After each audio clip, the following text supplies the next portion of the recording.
On December 13th, 1916, during World War I, hundreds of Austrian soldiers are killed by a powerful avalanche in the Alps.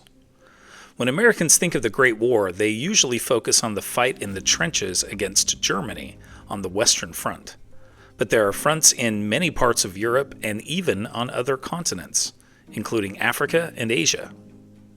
There is even a front in the Alps on the border between Italy and the Austro-Hungarian Empire. This is an especially challenging place to fight a war. Both sides struggle in the demanding terrain.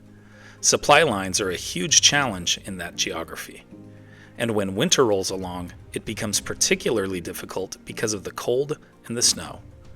An Austrian officer exclaims, "The mountains in winter are more dangerous than the Italians." The risk of avalanche is high. In fact, both sides accuse one another of purposefully triggering avalanches as a weapon. Hundreds of Austrian troops stationed in a barracks near Italy's Mount Marmolada are in particular danger. Although the camp is well placed to protect it from attack, it is situated directly under a mountain of unstable snow.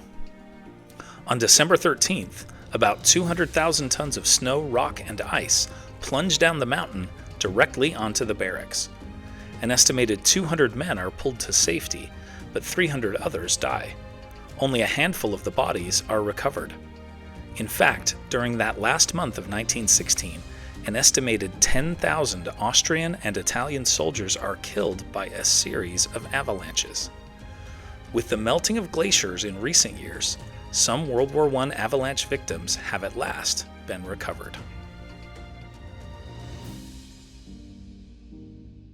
Here are other events that happened today in history.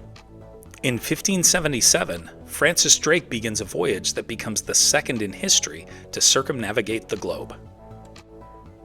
In 1937, Japan's army seizes the Chinese capital of Nanking and begins a months-long massacre of civilians. In 1989, pop star and cultural icon Taylor Swift is born in Reading, Pennsylvania. In 2000, after weeks of legal battles, Al Gore concedes the U.S. presidential election to George W. Bush. In 2003, after 9 months on the run, former Iraqi dictator Saddam Hussein is captured by U.S. forces. In 2007, Major League Baseball releases the Mitchell Report, detailing widespread use of PEDs in the sport. In 2022, New Zealand passes a first-of-its-kind law that will gradually phase out legal tobacco use.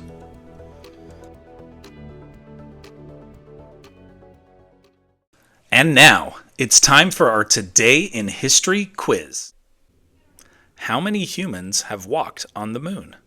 10, 12, 14, or 16? Think you know the answer? Drop your guesses in the comments below. Find out if you're right tomorrow on Today in History.